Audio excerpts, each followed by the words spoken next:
So hello everyone, this is Ayush Gupta and you're watching Unacademy Jeet। तो जैसा कि मैंने पिछले लेक्चर में वादा किया था कि हार्मोनिक प्रोग्रेशन पे एक पूरा का पूरा लेक्चर आएगा और आज लेक्चर नंबर 4 में हम हार्मोनिक प्रोग्रेशन को ही कवर करने जा रहे हैं।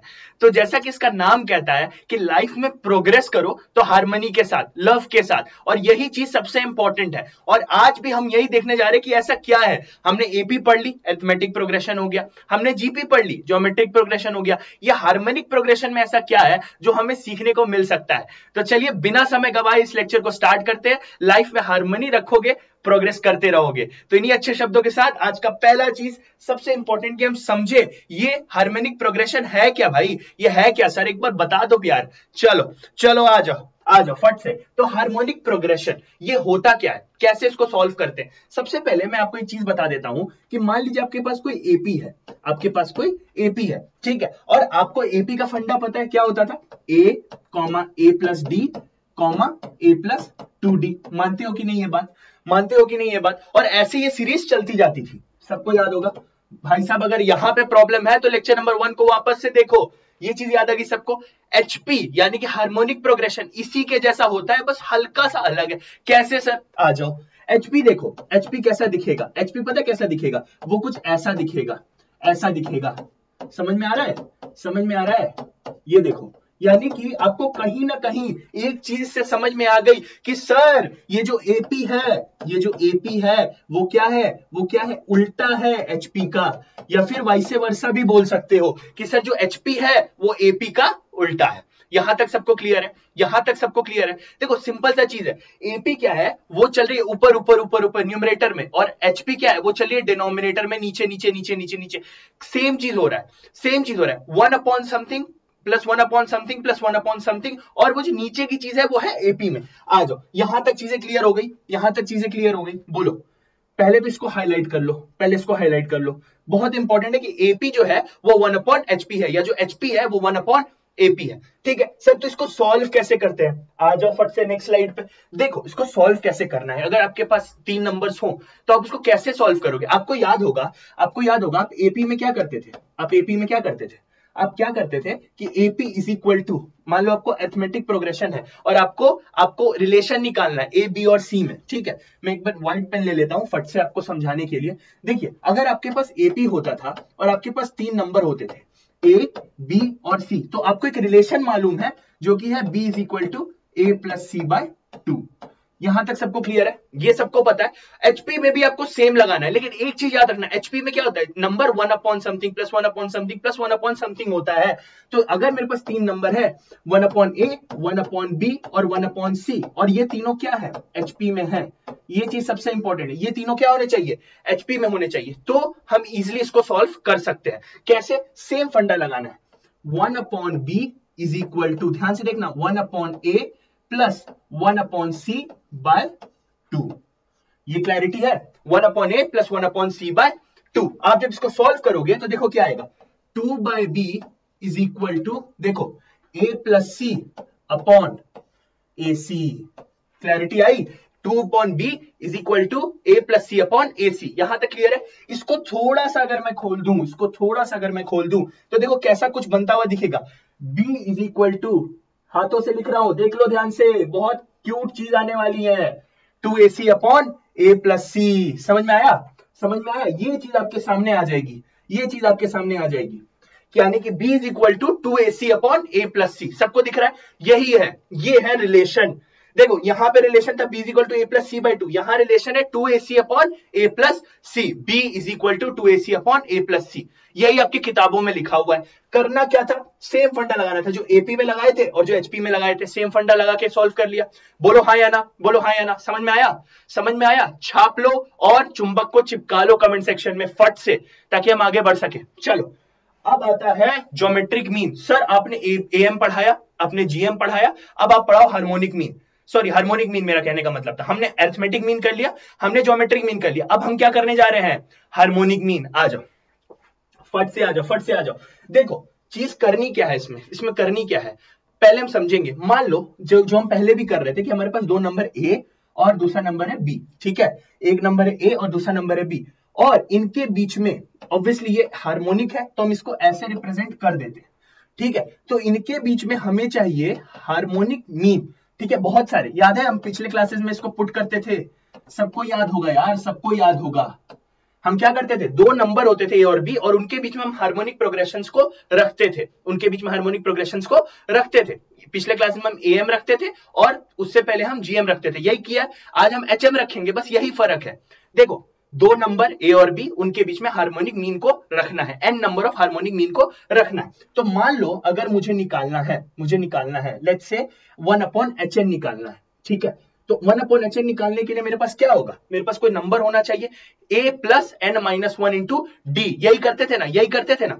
तो 1/hn की जो वैल्यू आएगी वो क्या आएगी, 1/a plus n minus 1 into D. n minus 1, देखो n माइनस 1 कितना है, यहाँ पे कितने नंबर है, ये टोटल n हार्मोनिक मीन्स है, टोटल n हार्मोनिक मीन्स है। बट क्योंकि a और b ये दो नंबर और एक्स्ट्रा हैं, तो टोटल कितने नंबर्स हो गए, n प्लस 2। यहां तक क्लैरिटी है, यानी कि यहाँ पे n नहीं रखेंगे, यहाँ पे n प्लस 2 माइनस 1 रखेंगे। ध्यान से देखो, हौले हाथों से चीजें चल रही है भाई। n plus 2 minus 1 into D, capital D मैंने रखा है ताकि डिफरेंस पता चल सके। ठीक है, अब अगर हम यहां से निकालेंगे 1/hn, हमें hn चाहिए, hn। ठीक है, या फिर हम एक काम करते हैं, हमने क्योंकि यहाँ पे n प्लस 2 लिया है तो हम इसको 1/b ले लेते हैं। ठीक है, रिलेशन इजीली निकलेगा। अगर हमें HL लेना पड़ता तो हम n प्लस 1 लेते, समझ में आया। क्योंकि मैंने n प्लस 2 लिख दिया है, इसलिए मैंने b निकालने का पूरा कोशिश किया, जो लास्ट टर्म है हमारा। ठीक है, आ जाओ, तो हम क्या करेंगे, इसको लिख लेंगे 1/b minus 1/a is equal to n plus 1 into D. समझ में आया, यहां तक क्लैरिटी आ गई। चलो, अब क्या होगा, अब ये रिलेशन निकालना है। डी यहां से निकल सकता है क्या, देखो डी यहां से क्या निकलेगा, देखना ध्यान से, a minus B upon A B into N plus 1। Clarity आई, समझ में आया, बोलो। डी निकल कर आया, ये उतना इंपॉर्टेंट रिजल्ट नहीं है, इसको बस मैंने हाईलाइट करा है क्योंकि आगे काम आने वाला है। ठीक है, चलो, हमारे पास ये चीज आ गई है। अब हमें HN की वैल्यू निकालनी है, तो हम एक और बार ये जनरल टर्म का हम लगाएंगे। ये जनरल टर्म लगाया है, सबको पता होना चाहिए। अगर आपको ये डाउट आ रहा है कि सर ये लाइन कहां से आ गई, लेक्चर 1 पे वापस जाइए। अब अगर हमें 1/hn चाहिए, ध्यान से देखना बच्चों, अगर हमें 1/hn चाहिए तो हम क्या लिखेंगे, a प्लस hn जो है वो कौन सा टर्म है, बताना सब लोग, वो कौन सा टर्म है, वो n प्लस 1th टर्म है, क्योंकि hn तक तो n टर्म्स है और a वाला जोड़ के n प्लस 1, तो यहां पर n प्लस 1 माइनस 1 इंटू क्या है, बोलो, इंटू क्या है, डी। समझ में आया। तो 1/hn निकालने के लिए हम क्या करेंगे, a प्लस एन डी लगाएंगे, और d क्या है मेरे पास, बिल्कुल है सर, बिल्कुल है, d क्या है, बोलो, a प्लस एन इंटू, देखो d क्या था, a minus B upon A B into N plus 1, a minus B upon A B into N plus 1। समझ में आया। यहां पे इसको हल्का सा मिटा देता हूं ताकि यहां लिख सकूं, ठीक है, और हाईलाइट कर सकूं। देखो ध्यान से, देखो रिलेशन निकल कर आ गया, ये है आपका हार्मोनिक मीन। समझ में आया। इसको थोड़ा सा मैंने सिंप्लीफाई कर दिया है, इसलिए कुछ इस तरीके से आपको दिख रहा है। समझ में आया, इस तरीके से आपको दिख रहा है। चलिए, तो 1/hn आपका आ गया a plus N into A minus B upon A B into N plus 1। अगर इसको आप ऐसे लिखना चाहो तो 1/a माइनस 1/b भी ऊपर में लिख सकते हो, सेम आंसर आएगा। ठीक है, ये थोड़ा सा ओपन करके इसको लिख दिया गया है। चलिए, आई होप यहां तक चुंबक चिपका होगा, एक बार देख लीजिए, समझ में आया, चुंबक चिपक गया यहां तक। अब आगे बढ़ते हैं एक बढ़िया सवाल की ओर। देखिए, हम जैसे पढ़ते क्लास में वैसे पढ़ने जा रहे हैं। इफ A1 A2 से लेकर AN तक HP में है, then the expression A1 A2 plus A2 A3 plus से लेते AN माइनस 1 इंटू AN तक इज इक्वल टू, हमें निकालना है। हमारे पास 4 ऑप्शन भी है, इन 4 ऑप्शन में से ही आंसर आना है। समझ में आया, इन 4 ऑप्शन में से ही आंसर आना है। चलिए, तो फटाफट इसको सॉल्व करते हैं। चलिए, मैं आज इन पंजों से इस्तेमाल करने जा रहा हूं, हौले हम लोग इसको सॉल्व करेंगे। जेईई मेन 2006 में आया हुआ सवाल है, पुराना सवाल है लेकिन अच्छा सवाल है, लॉजिकल सवाल है। ठीक है, हम यहाँ छोटे मोटे सवाल नहीं करने जा रहे, हम करेंगे अच्छे सवाल। आ जाइए, तो ये क्या बोला है, A1 A2 plus A2 A3 कुछ ऐसा चाहिए। अब क्योंकि इसने बोल दिया कि ये A1 A2 से लेकर AN तक HP में है, तो मुझे एक चीज पता है कि सर जो 1/A2 होगा माइनस जो 1/A1 होगा, ये जो डिफरेंस है, कॉमन डिफरेंस, ये क्या बराबर होगा 1/A2 minus 1/A3 minus 1/A2 में? बोलिए, जो 1/A2 माइनस 1/A1 का डिफरेंस होगा, क्या वही नहीं 1/A3 माइनस 1/A2 का डिफरेंस होगा? बोलिए, होगा? यस सर, होगा। तो A1 minus A2 upon A1 A2 is equal to D। Clear है? Is equal to D। But एक चीज देखना, मुझे क्या चाहिए था? A1 A2 चाहिए था, क्योंकि क्वेश्चन में A1 A2 पूछा है। यहां से A3 A2 मिल जाएगा, या A2 A3 कह सकते हैं, फिर अगले से A3 A4, फिर A4 A5 ऐसे मिल जाएगा। तो सर अगर आपको A1 A2 ही चाहिए तो आप A1 A2 की वैल्यू निकालो ना, जो कि क्या आएगी? D अपॉन क्या आएगी सर? ये ऐसा कह लो, A1 minus A2 upon D आएगी, A1 minus A2 upon D आएगी। सर ये चीज आपको पता चला कि नहीं? सर आपको ये चीज दिखा कि नहीं? सर ये चीज आपको समझ आया कि नहीं? बोलो, समझ में आया? मुझे A1 A2 चाहिए था भाई, तो मैंने वही निकाल लिया। अब मुझे इस जनरलाइज फॉर्म से क्या दिखेगा कि जो A2 A3 है, इसको मैं नेक्स्ट पेज पे कर देता हूं। यहां पर देखो, यहां पर देखो, यही से मुझे पता चल गया कि जो A2 A3 है वो कुछ इस तरह दिखेगा यार। कैसा दिखेगा? देखो, A1 A2 दिखा A1 minus A2 by D, तो A2 A3 दिखेगा A2 minus A3 by D। समझ में आया? समझ में आया? ऐसे करके जनरल हमें दिख जाएगा। तो जब हम इसको सॉल्व करेंगे बच्चों, जब हम A1 A2 plus A2 A3 plus ये जाएगा AN माइनस 1 इंटू AN तक। बोलो, यहां तक मानते हो इस चीज को? यहां तक मानते हो? तो ये क्या होगा, हम इसको लिखेंगे A1 minus A2 by D plus A2 minus A3 by D plus ये जाएगा AN minus 1 minus AN by D तक। और जब आप ध्यान से देखोगे तो क्या हो रहा है? A2 A2 A3 A3 AN सब कटेगा, बचेगा लास्ट में क्या? A1 minus AN by D। बोलो, यही बचेगा। और क्या सर यही आंसर है? क्या कुछ ऐसा आंसर दिख रहा है क्या कहीं भी? देखो, यहां कहीं भी D है क्या? कहीं भी D है क्या? कहीं भी D है क्या? नहीं है, नहीं है। यानी कि हमें D का वैल्यू निकालना पड़ेगा। किसी भी ऑप्शन में देखो D है ही नहीं, D का वैल्यू निकाल के रिप्लेस करना पड़ेगा। तो आ जाओ, पहले D का वैल्यू निकाल लेते हैं, पहले D का वैल्यू निकाल लेते हैं, फटाफट फटाफट आ जाओ। तो अब D का वैल्यू निकालने के लिए हमें चाहिए क्या? हमें चाहिए D। तो D का वैल्यू निकालने के लिए मैं एक काम करता हूं, मैं 1/AN लगा देता हूं सर, मैं 1/AN लगा देता हूं सर। ठीक है, 1/AN लगाऊंगा, that should be equal to 1/A1 plus क्या सर? प्लस क्या? N minus 1। ध्यान से देखो सर, सर प्लीज एक बार देख लो, चुंबक चिपक रहा है sir. N minus 1 into D। तो यहां से आएगा 1/AN minus 1/A1 is equal to N minus 1 into D।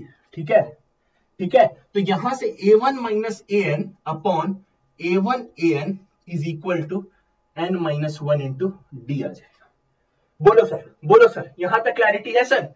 Sir यहां से D मुझे दिख रहा है सर, मुझे D दिख रहा है, बट सर मैं क्या करूं? मैं क्या करूं? मैं D काटूं या मैं किसको कहां रखूं सर? कुछ तो बताओ। यहां पर आ जाओ, हमारे पास A1 माइनस AN है, तो एक काम करते हैं ना, A1 माइनस AN को रख देते हैं क्या? A1 AN into N minus 1 into D। देखो यहां से A1 माइनस AN का वैल्यू, A1 AN नीचे वाला इधर जाएगा, क्या बनाएगा? A1 AN into N minus 1 into D। तो ध्यान से देखो, A1 AN into N minus 1 into D। देखा, देखा, नीचे क्या था? ऑलरेडी एक D था, ये वाला, इससे ये गया। आंसर क्या आया? A1 AN into N minus 1। समझ में आया? समझ में आया? देखो ध्यान से, और यही क्या है आपका आंसर। देखो, हौले हौले चीजें चली, हमने क्या करा? एक रिलेशन निकाला, उसको सॉल्व करा और वहां से इक्वेशन निकालकर इसमें रखा। हमने क्या किया? A1 माइनस A1 निकाला पीछे से, वहां से इसको रखा A1 A1 into N minus 1 into D। D से D कट गया और आंसर आपको आ गया। यहां तक क्लैरिटी है? यहां तक क्लैरिटी है? चलिए चलिए, अब आते हैं फट से किस पर? अच्छा, उससे पहले एक इंपॉर्टेंट चीज डिस्कस कर लेते हैं। वो क्या? AMGM inequality. ये पिछले क्लास में ऑलरेडी कर चुका हूं, AMGM वाली। इसमें एक HM जोड़ देते हैं, कोई ज्यादा लंबा नहीं है, कोई ज्यादा लंबा नहीं है, बहुत ईजी है। देखिए, लास्ट क्लास में हमने डिस्कस करा था कि AM is greater than equal to GM। ठीक है, ये आपको याद होगा, ये हमने पिछले क्लास में डिस्कस करा है। इसमें एक छोटा सा चीज जुड़ जाता है, वो क्या है, वो क्या है कि दिस इज, ये कंटिन्यू होके एचएम के वो आ जाता है, एचएम इसमें जुड़ जाता है, यानी कि एएम तो जीएम से बड़ा था ही, बट अब ये दोनों एचएम से बड़े हैं। ठीक है, कोई भी 3 नंबर के लिए, ए, बी और सी, यहां तक क्लैरिटी है। तो ये चीज है, यानी कि हमारे पास अगर एएम, जीएम और एचएम निकालने की सुविधा हो तो हम एक रिलेशन बिल्डअप कर सकते हैं। यानी कि एएम आपको याद होगा वो क्या होता था, A1 plus A2 plus A3 till AN upon क्या, N। ठीक है, और वहीं पे जीएम क्या होता था, A B C D E till कोई नंबर मान लेते हैं Z। ठीक है, मान लेते हैं Z और मान लेते हैं N नंबर्स हैं टोटल, तो 1/n। ये सबको याद है, ये हमने पिछले क्लास में कर रखा है। ठीक है, लेट्स से TN ले लेते हैं भाई, TN ले लेते हैं, तो A B C D E till TN की पावर 1/n। अब वहीं पर अगर HN की बात करनी पड़े, देखो HN की बात करनी पड़े तो वो क्या होता है, n upon 1 plus A plus 1 by B plus 1 upon C till 1 upon TN। देखो ध्यान से, तो ये एक रिलेशन निकल कर आया किसमें, देखो AM, GM और HM में। इसको मैंने HL लिख दिया, आप इसको HM कर सकते हो, कोई दिक्कत की बात नहीं है। ठीक है, चलो ये समझ में आया। यानी कि अगर हम कोई भी 3 नंबर है, या कितने भी नंबर हो सकते हैं, n तक नंबर हो सकते हैं, उसके लिए कोई बात नहीं है, नंबर कितने भी हो सकते हैं, बोलो। तो अगर हम एक रिलेशन बिल्डअप करने जाए, तो कुछ इस तरह दिखेगा। ठीक है, इस तरह दिखेगा AM, GM और HM का। बोलो, क्लैरिटी है, समझ में आया। तो यहां से आप अपना HM भी निकाल सकते हो, अगर आपके पास n नंबर्स है तो कोई भी, कितने भी नंबर हो सकते हैं, 100, 50। ठीक है, चलिए अब आया जेईई मेंस का एक और सवाल, प्यारा सवाल, थोड़ा सा इसमें यूज होगा डिटर्मिनेंट्स का। मैं पहले ही बता दूं, अगर आपको नहीं आता है तो इससे घबराने की जरूरत नहीं, एक अच्छा सवाल है। यहां पर एचएम का, यानी कि एचपी कह सकते हैं आप, हार्मोनिक प्रोग्रेशन का यूज होने जा रहा है। ठीक है, अगर आपको थोड़ा सा भी प्रॉब्लम है तो आप छोड़ सकते हैं इस क्वेश्चन को, डरने की बात नहीं, इजी क्वेश्चन है, समझ लो, आगे काम आ जाएगा। तो देखो यहां पर क्या बोला है, यहां पर बोला if the system of linear equations, बस यहां तक पढ़ा। फिर ये आपको 3 लीनियर इक्वेशन दे दिया, ये लिखने का तरीका होता है, ये कोऑर्डिनेट सिस्टम है, एक्स वाई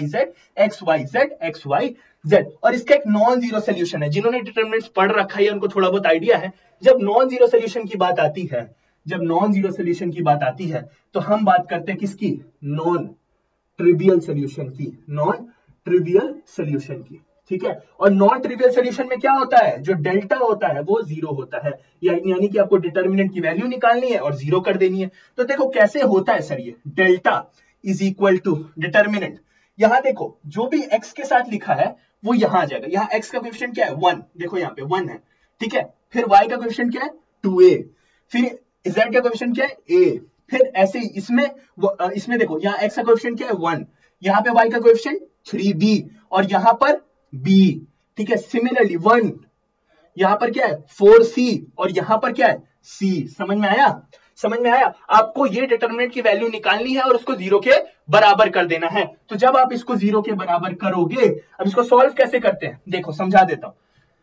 पहला वाला रो लेना है, देखो ये वाला रो लेना है, तो इस पे हाथ रखना है और ऊपर हाथ रखना है, ऐसे और ऐसे हाथ रख लेना है, तो बचेगा क्या 3b। देखो ध्यान से, 3b इंटू सी माइनस 4c इंटू बी। समझ में आया। सिमिलरली अब क्या है, अब 2a पे हाथ रख लो, तो ये वाला रो और ये वाला रो कट गया, तो ये माइनस ये आ गया, तो माइनस का, देखो ध्यान से, 2a माइनस का 2a इंटू सी माइनस बी। समझ में आया।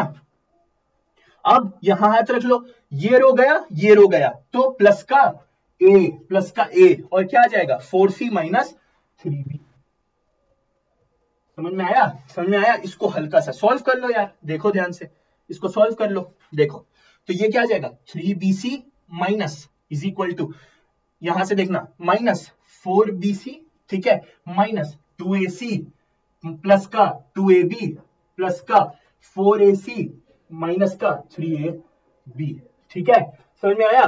देखो 3bc और 4bc, यहां से क्या बचेगा, सिर्फ माइनस का bc, यहां से माइनस 2ac और प्लस का 4ac, तो प्लस का 2ac, और यहां से माइनस 3ab और ab। देखो ध्यान से, यहां से क्या बचेगा ए बी। तो यानी कि दो नेगेटिव साइन बचेंगे, माइनस बीसी और माइनस ए बी, ठीक है, माइनस बीसी और माइनस ए बी, ठीक है। और क्या बचेगा देखना ध्यान से, यहां पर माइनस 2ac और 4ac, यहां से क्या बचेगा प्लस का क्या 2ac, ये होगा इक्वल टू 0।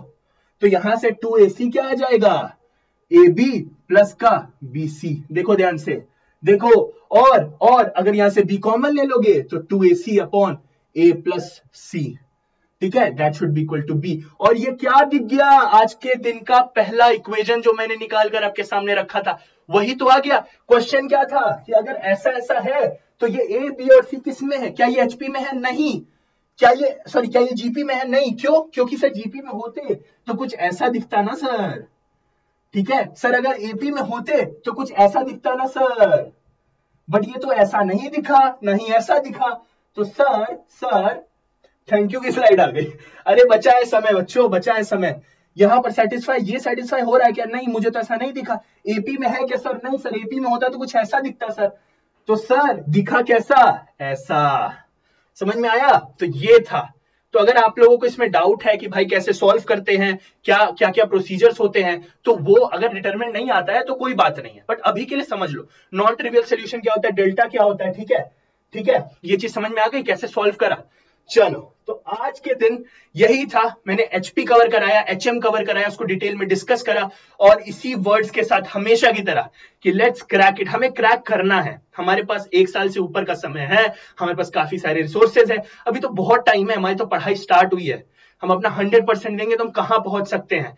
तो इसीलिए मनोबल बनाए रखो, और एक चीज ध्यान रखो कि हमेशा आपको नोट्स प्रिपेयर करते रहने हैं, नोट्स बनाते रहो, इस सीरीज को फॉलो करो, नोट्स बनाते रहो, और पंगा सीरीज के साथ शुरू से एंड तक जुड़े रहो। आपके सारे कमेंट्स मैं पढ़ता हूं, पर्सनली पढ़ता हूं, और कोशिश करूंगा कि जब तक आपका एग्जाम क्रैक ना हो मैं पर्सनली आपके हर कमेंट का जवाब देता रहूं, ठीक है। तो हमेशा हमारे साथ जुड़े रहिए, नए लेक्चर्स का वेट करिए, सीक्वेंस सीरीज के 1-2 लेक्चर्स और बचे हैं, उसके बाद हम इस चैप्टर को खत्म करेंगे अच्छे से पढ़कर। जेईई मेंस के सवाल लगाते रहिए, जेईई एडवांस के सवाल का एक प्रैक्टिस सेशन मैं रख दूंगा, उसको भी हम लोग कर लेंगे। So thank you so much everyone, बहुत बहुत धन्यवाद प्यार बरसाने के लिए। इसी तरीके से पढ़ते रहिए और अच्छे रिजल्ट्स लाते रहिए। I will see in the next one, till then take care, bye bye.